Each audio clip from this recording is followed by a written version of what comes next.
Welcome, compadres. Welcome to another episode of Due Date, the true legend of Dusty Cantina, gunslinger, librarian. This time, we're doing Chapter 3. Dusty plays cards and discusses a book. Folks say that Dusty weren't one to make a fuss just to make a fuss. So, after drinking Seymour under the table, she just sat there in the saloon sipping her whiskey, and a snort and a snore from the man she drank under the table, coupled with her calm demeanor, seemed to signal to all the other folks in the establishment that it was time to commence to going back to whatever they was in the habit of doing before she got there. From back where the remaining book club fellers came the sounds of cards being shuffled. Weren't no ordinary riffle either, but a full-on cutting bridge and then a waterfall. The man who done the fancy shuffling flashed an even quicker smile and touched the brim of his hat in a kind of salute. Perhaps the lady would like a hand or two of poker, said the card-shuffling gent, a friendly game under more amiable conditions to continue this discussion and welcome her to this, our fine establishment. Who's asking? Growled Dusty. Now where are my manners? Replied the card shuffler. Name's Handsome Dan, he said, without an ounce of modesty. This here's Forgettin' Henry, and on the far side there is Lonesome Paco. Handsome Dan indicated each of his friends with a nod. We're the founding, and at present the only upright members of the Dry Gulch Reading and Drinking Book Club. Dusty glanced over, shrugged her shoulders, and made her way over to the table. Handsome Dan continued to shuffle his cards as Dusty sat down and took the one vacant seat at the table, the one formerly belonging to Seymour Seamless, the feller currently residing under the table. When Handsome Dan made to start dealing, she put out her hand, and he paused. Don't bother with those, Dusty said. She reached under her weather-worn coat, and the men at the table flinched a little at the sight of the holster just visible on her hip. She wasn't pulling her gun, not this time. Instead, Dusty pulled something much smaller from her waistcoat pocket. I happen to have an unopened deck right here we can use, she said, and tossed the pack onto the table. Don't go into a new saloon without one. Only a person who knew what to look for could see the grin on Handsome Dan grow a little thin at this. Nonetheless, he smoothly scooped up the new deck, broke the seal, and began shuffling again. The game is 5-card draw, no limit, and the book is Consuela, Bandit Queen of California, Dan said smoothly. I'm familiar with them both, said Dusty. Of course, friend, just a friendly game to welcome this lady stranger to these parts, said Dan, as he smoothed a fan of newly shuffled cards on the felt card table with a smile that flashed brighter than the underside of a fish plucked from its stream by a red-tailed hawk in spring. Shall we set the ante at a double eagle? Dusty and the two other players, Lonesome Paco and Forgetting Henry, anteed up without comment. As Handsome Dan finished dealing the cards, he asked casually, "Say, stranger, who do you reckon will win the hand of the feisty firebrand, Consuela, the bandit queen of California? And why don't you start off with the betting?" Dusty was studying her cards and took a moment to fold them together in a neat stack and set them face down on the table before she answered. "I like the chances of that Grant Thornton," said Dusty as she tossed another of her gold eagles into the pot. The table erupted faster than a red-tailed hawk catching sight of a slow-moving rabbit in a snowdrift. "Grant Thornton!" exclaimed Forgetting Henry. "Why, he was the one what moved out west to escape the shame so great it cannot be mentioned. I'll see that," he added as he tossed in some chips. "A shame so great," continued Lonesome Paco, "that if anyone were to know it, thinks Grant, that would forever brand Grant as one unworthy of love. I'm in. The pot grew by the requisite amount, so Grant must forever run, ever fearing the day his past will catch up with him," said Handsome Dan, "forever doomed by social convention never to speak of that which, if spoken, would bring him the relief he so desperately seeks. He said, 'It's a shame, for after all their adventures together, I can't think of anyone Consuela trusts more at her side in a pinch.' I'm in." He, too, added chips to the pile. From somewhere underneath the table, a drunken voice slurred, "Don Diego, he's our man. If he can't do it," but it petered out. "Hey, there sure is a lot of chewing gum stuck here under this here table and the floor."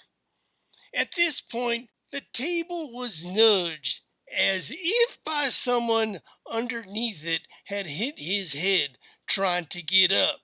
After a brief pause, the sounds of surprisingly soft snoring came from under the table.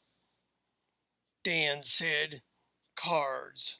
Dusty asked for 2, Henry asked for 3, and Paco asked for 4. Dan said he would just play with the ones he got. After everyone settled in with their new hands, Dan said, "Bets." Dusty barely glanced at her cards before producing 2 more gold coins and tossed them on the table. Forgetting Henry threw his cards down in disgust. "Damn, I need no crystal ball to tell me how this is going to end," he said, and he took a swallow from his glass. "I fooled. If only Grant could have the courage to tell Consuela why he never confesses his feelings towards her. He had so many times to tell her, like the time when they faced certain death when they were entombed in the abandoned mine shaft." Lonesome Paco saw Dusty's bet and said, "I'll see that." Sure, it was a stroke of luck that Grant had studied mining with them Cornish fellers up in the mountains back east. It's how he knew them Cornish miners always made a secret mark to show where there was a secret exit to the mine, he said, and tossed his chips into the pile. Or there was the time they was trapped up in the narrow box canyon by the flash flood, he added. Lucky chance that Grant had studied enough geology in that year he spent in the university so he could figure out exactly which way they should hightail it out of the way of the rapidly rising waters, Henry said smugly. And don't forget the time they was surrounded by them Chinese workers with a railroad, said Dan. Why, they were tied up and surrounded on all sides with sticks of blasting powder meant to blow a hole clean through a mountain.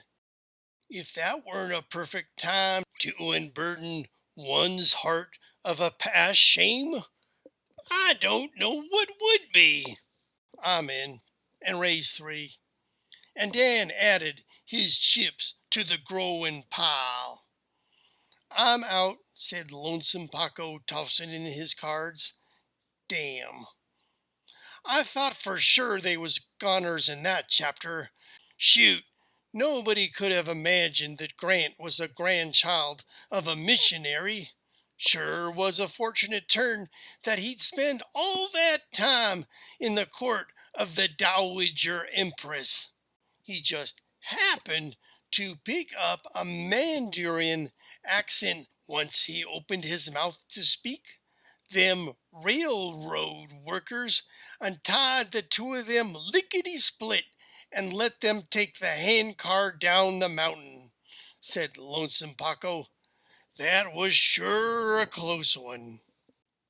That's 3 more of them pretty coins to you, miss, if you want to see what I'm holding, Handsome Dan said.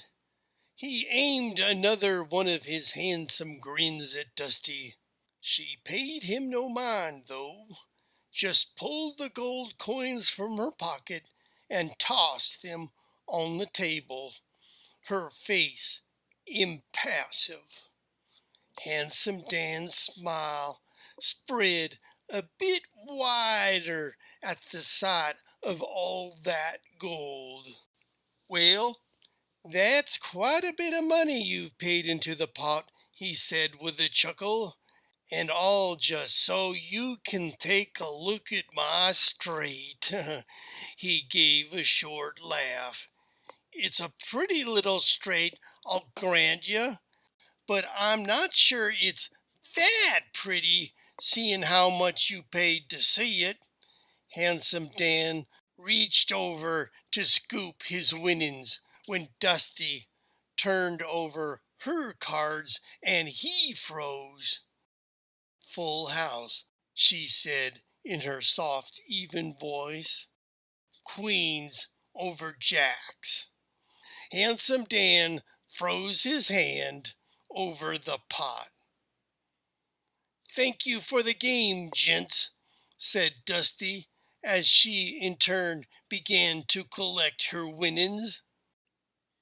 Goddamn, no trumped up miss is gonna walk in here and take our money in whiskey.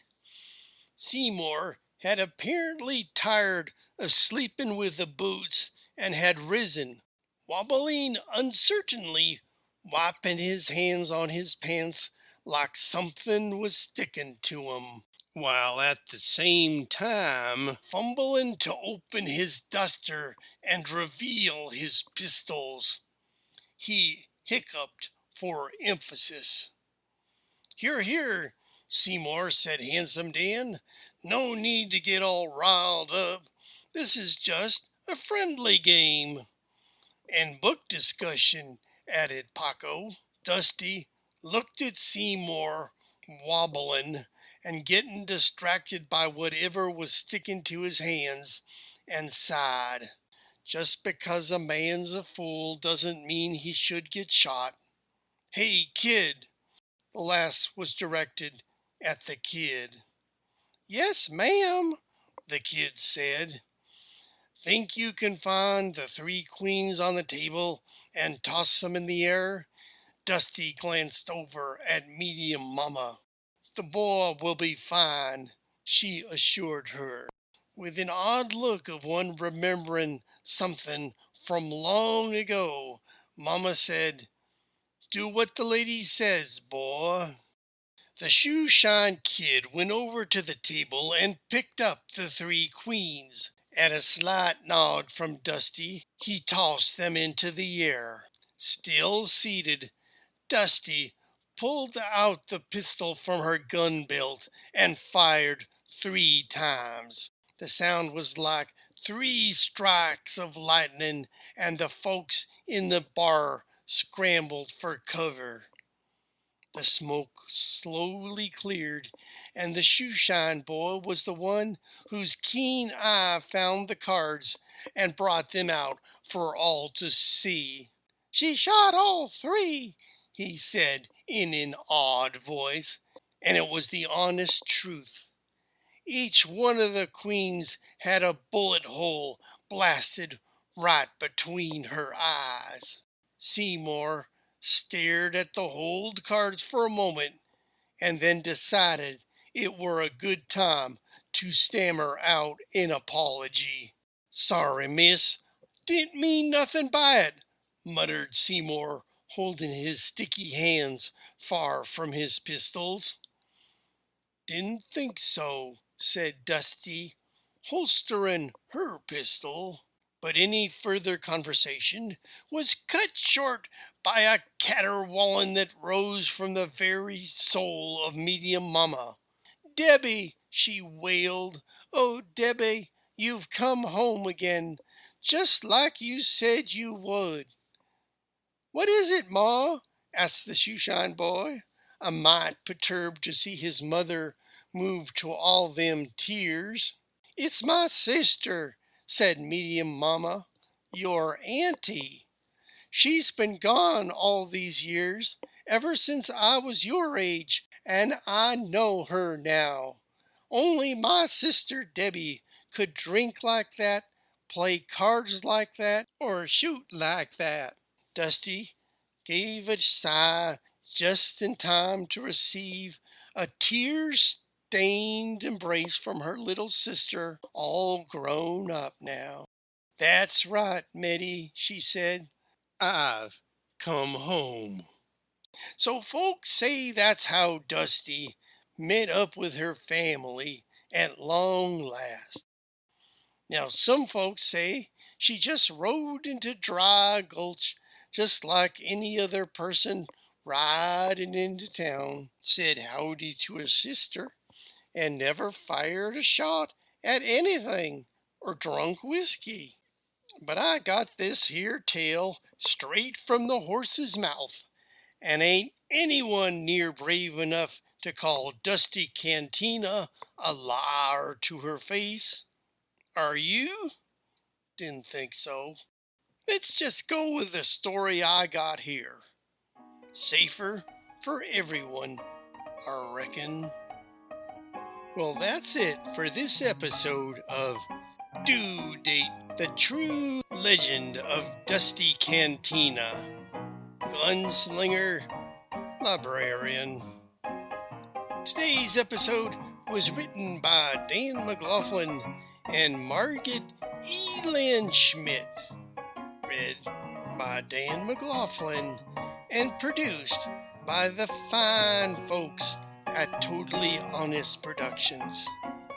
That's it for this time. Thanks for listening. Be sure you like us where you hear us.